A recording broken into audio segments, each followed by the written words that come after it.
When you think of New York, you think of New York City, bright lights, Times Square, towering buildings, and busy streets.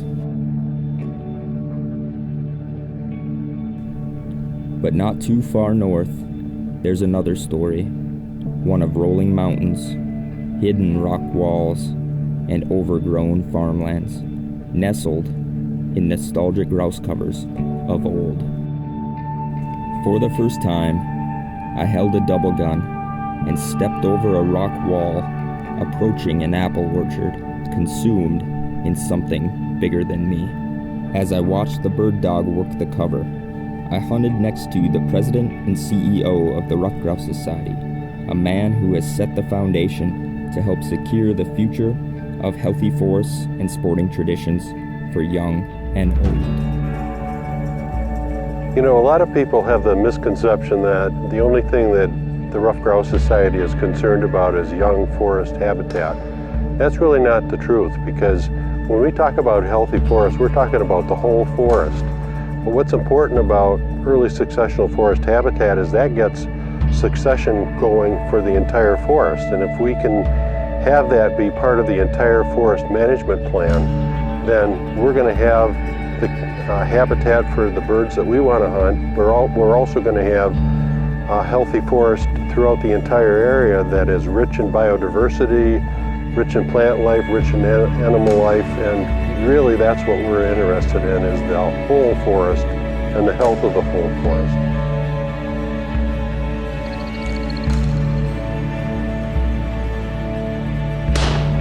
If that moment hadn't humbled me enough, I spoke to a 98-year-old man who has been an RGS member since the beginning.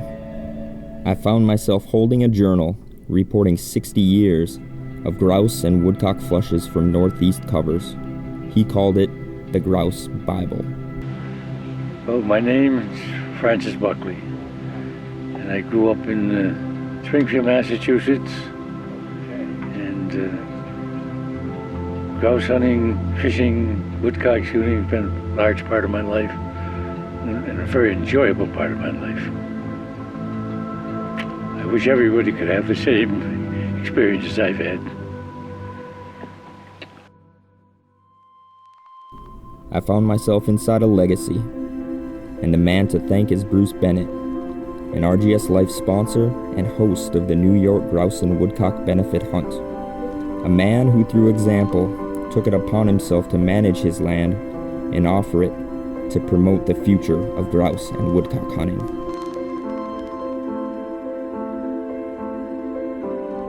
How I got started grouse and woodcock hunting is I'd tag along with my father and my older brothers. And that started probably when I was 7 years old.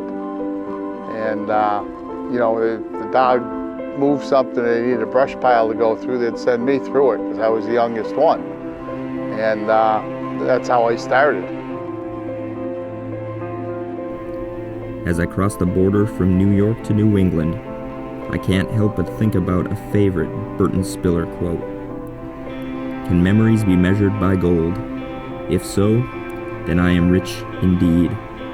Who can value in gold the worth of the memory of the first grouse, of the first double, or of the day when 5 grouse got up from a brush pile, one after another, while I, armed with a pump gun, missed them all.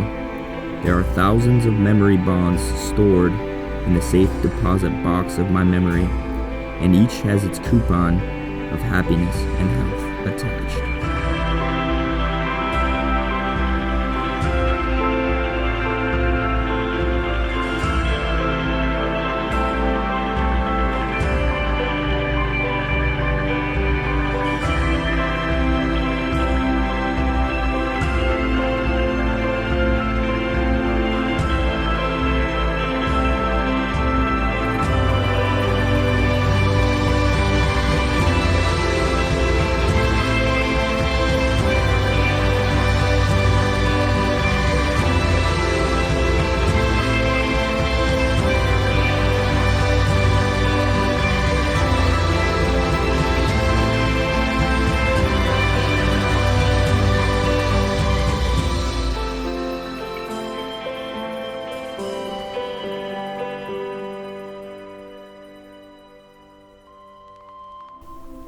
William Harnden Foster once said, "The grouse has always prospered best close to rural civilization, the farms and orchards and pastures of the New England countryside."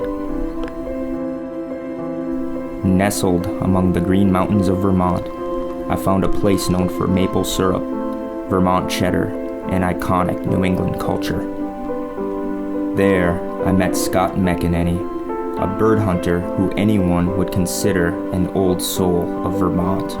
I was up in a cover the other day that I hadn't hunted before, and you could see that the cellar hole, you could see where the barn once was.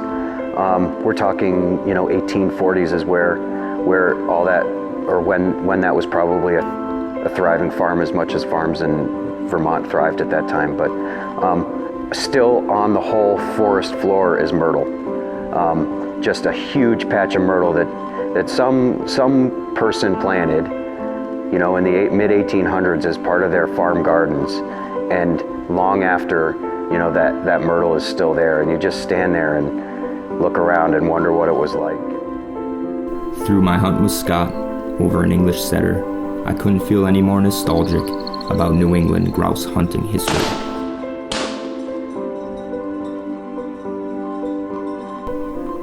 Through his hard work, humble ambition, and reverence for our past, Scott has taken it upon himself to create a Rough Grouse Society chapter to ensure his children enjoy bird dogs and grouse hunting in the future as we do now. My son and daughter, I expect that they're going to enjoy being in the woods and being out there with me. They already do. So I'm seeing so much forest growth happening and maturing forests, and unless we do something that creates some successional forest habitat, what I've come to know and expect could be gone. So I'd like to try and do some things, in this area and other areas, and in Vermont especially, that we can, where we can have the habitat that's needed for years to come.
In the old days, legions of deer hunters would escape the shadows of Boston to the historic Berkshires of Massachusetts. But hidden deeper in those mountains are the legends of coverts, overgrown farm country still hanging on. And for nearly 60 years, a man named Ernie Foster Sr. has haunted these forgotten gems in pursuit of upland game.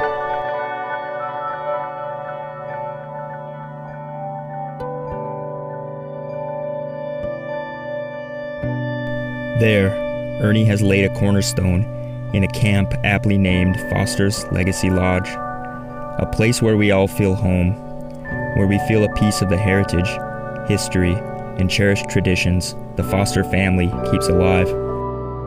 No harvest uncelebrated, no flush forgotten, a time warp that humbles us to days gone by. Let us all come under one roof and share the moment and have the experience and make a memory. And so the building we built out to accommodate that philosophy of a destination and let it reflect some of the things that we've done. You've seen a number of deer racks here, some grouse and woodcock mounts. And so it reflects that. So it's the legacy of myself and the legacy that they're building that I wanted to bring under one roof with the family.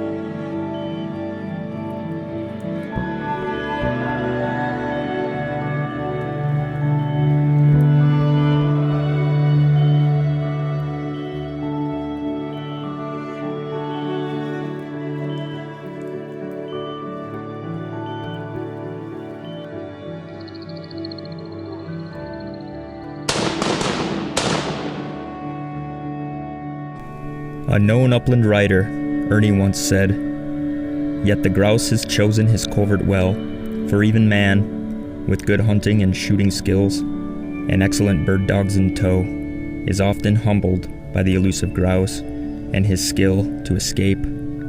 It takes a special kind of upland hunter to pursue the ruffed grouse on a regular basis, day after day, year after year."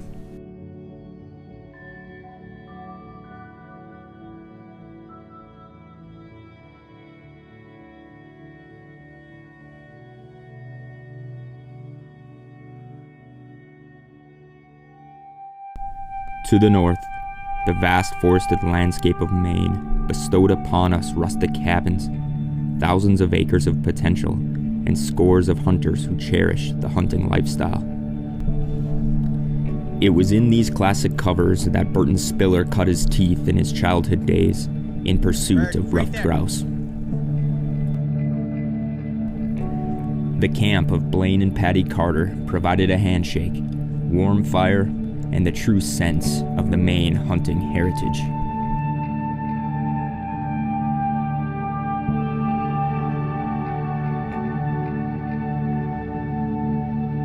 The Carters showed an intense passion and skill for grouse hunting and bird dogs, one that has touched many people's lives through their work in both NAVDA and the Ruffed Grouse Society. Their inherent desire to mentor the next generation came through as a young upland hunter they had taken under their wing harvested his first bird that day.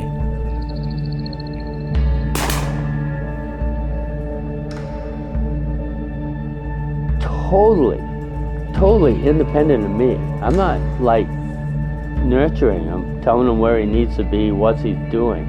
And he's going up to the dog, making safe shots, making decisions. That's got to be a young man. What's Joey? 15? Up there, independent, your dog, pretty much handling the whole show himself.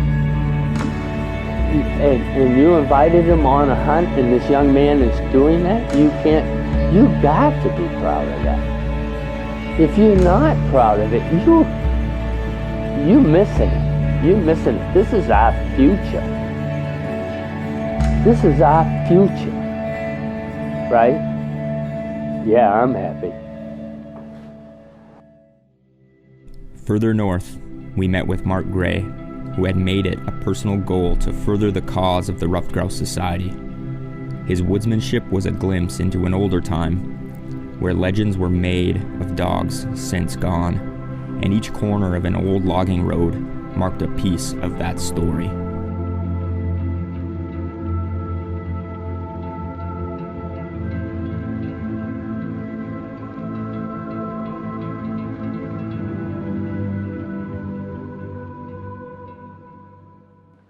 And he dropped 20 pounds in the final gig. I shot a limit of birds with him a week before I had to kill him. And putting him on the ground, crying like a baby.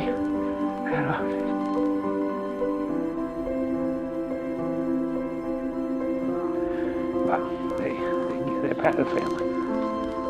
That's why he rides on my buttstock of a shotgun. And our final morning with Carol Dyer gave us stories from over 30 years of dedication to the ruffed grouse with her late husband Russ, a family legacy in the fight for conservation that is cascaded down from generation to generation. As our tour of these classic New England covers ended, I was left wishing for more. The fall colors passing by us mesmerized me, and I closed my eyes and felt a longing to make my way to my personal covers with my setters in tow, and the words of Burton Spiller haunting my daydreams. It is grouse time again. I need no calendar to tell me that. The old drummer has found his log, and the staccato beat of his wings is audible in the stillness of the October afternoon. The woodcock have begun their long migration, and the fall ducks are in. The red gods are calling, and I must go.